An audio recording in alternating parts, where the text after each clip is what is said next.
हम कक्षा तीसरी का 12वां चैप्टर जब मुझको सांप ने काटा चालू करने वाले हैं। पहले मैं एक पेज पढ़ूंगा, फिर मैं आपको उसका मतलब बताऊंगा। चलिए शुरू करते हैं। एक दिन मैंने अपने अहाते में एक छोटा सा सांप रेंगता देखा। वह धीरे धीरे रेंग रहा था। मुझको देखते ही वह भागा और वहीं पर पड़े हुए नारियल के एक खोल में घुसकर छिप गया। मैंने पत्थर का एक टुकड़ा उठाया और उससे नारियल के खोल का मुंह बंद कर दिया। उसे लेकर मैं नानी के पास दौड़ गया। अब जो लेखक हैं वो कह रहे हैं कि एक दिन मैंने अपने जो घर की जो वॉक होती है, बालकनी जिसे सब कहते हैं, वहाँ पे मैंने एक छोटा सा सांप देखा। जब उनने सांप ने मेरे को देखा तो वो नारियल के अंदर चला गया। तो अब जो लेखक है उनने पत्थर उठा के उसका मुंह बंद कर दिया नारियल का और उसको अपनी नानी के पास लेके चले गए। मैंने कहा, नानी देखो मैंने सांप पकड़ा है। नानी चीख उठी। सांप वह इतना घबरा गई कि लगी जोर जोर से चीखने पुकारने। नाना ने सुना तो अंदर दौड़ आए। जब उन्हें पता चला कि नारियल के खोल के अंदर सांप है तो उन्होंने मेरे हाथ से उसे छीनकर दूर फेंक दिया। नन्हा सांप बाहर निकल आया और रेंगता हुआ पास की झाड़ी में गायब हो गया। नाना ने मुझसे कहा, खबरदार फिर कभी सांप के पास मत जाना, सांप बहुत खतरनाक होता है।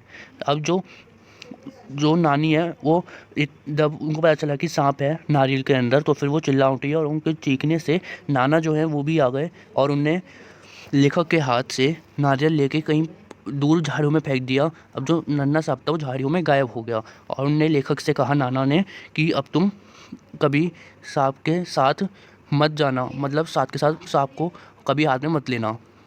और उन्होंने कहा कि बहुत जो सांप होते हैं बहुत खतरनाक होते हैं। उसी दिन शाम को मैं एक बर्र को पकड़ने की कोशिश कर रहा था कि उसने काटा खाया। बड़ी ज़ोर से दर्द उठा। मुझे दर्द से कराहते देखकर नानी ने सोचा कि मुझे सांप ने काटा लिया है। मैंने दौड़कर नानी को उंगली दिखाई। उन्होंने जल्दी से नाना को पुकारा। नानी तुरंत दौड़ आई और मेरी उंगली को देखा जहाँ बर ने काटा था। वहाँ नीला निशान पड़ गया था। वह चट मुझे गोद में उठाकर बाहर भागे। बाग और धान के खेतों को पार करके भागते भागते वह अपने घर से दूर एक छोटी सी झोपड़ी के सामने जाकर रुके। वहाँ पहुँचते ही उन्होंने आवाज़ लगाई। अब एक दिन जो लेखक हैं वो बर्र को पकड़ने की सोच रहे थे, लेकिन उनको बर्र ने काट लिया। अब जो वहाँ पे नीला जो निशान होता है वो पड़ गया था। अब नानी को जब वो दिखाया तो नानी को लगा कि सांप ने काटा है।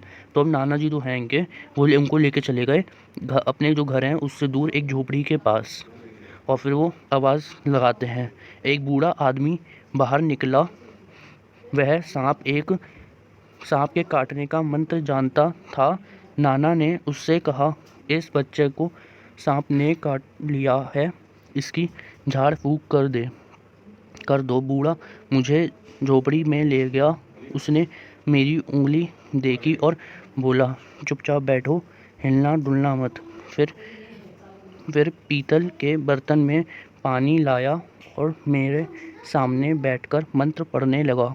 मैं चाहता तो बहुत था कि उस बूढ़े को बता दूं कि मुझे सांप ने नहीं बर ने काटा है, पर मेरे नाना मुझे कसकर पकड़े रहे और मुझे बोलने ही नहीं दिया। जैसे ही मैं कुछ कहने को मुंह खोलता वह डांट के बोलते, चुप।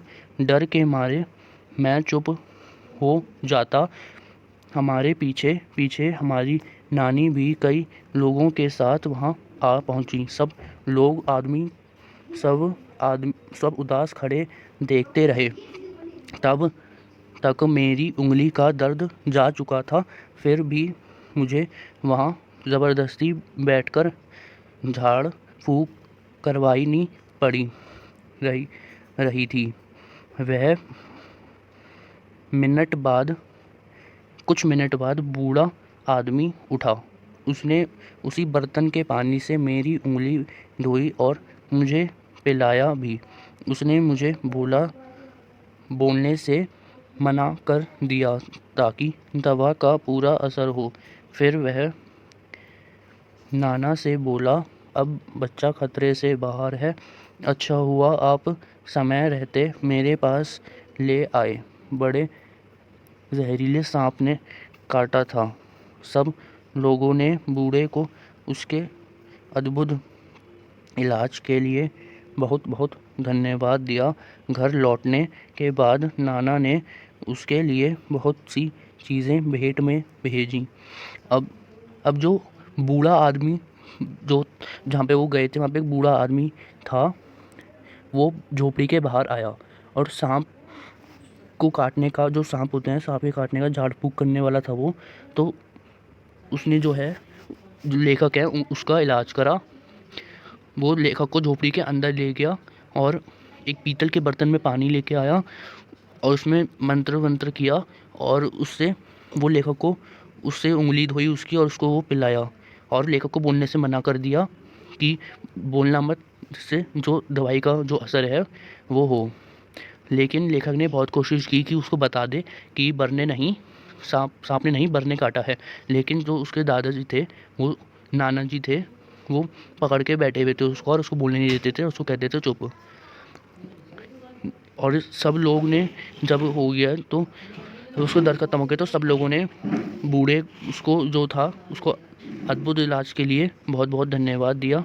और जो उसके नाना, जो लौटने के बाद नाना जी जो थे लेखक के, उनने उसको बहुत सारे उपहार भी भेजी और इसको लिखा है शंकर जी ने। तो बस यही था चैप्टर। को पसंद आया तो लाइक सब्सक्राइब और बेल आइकन कॉल पे सेट करना ना भूलें।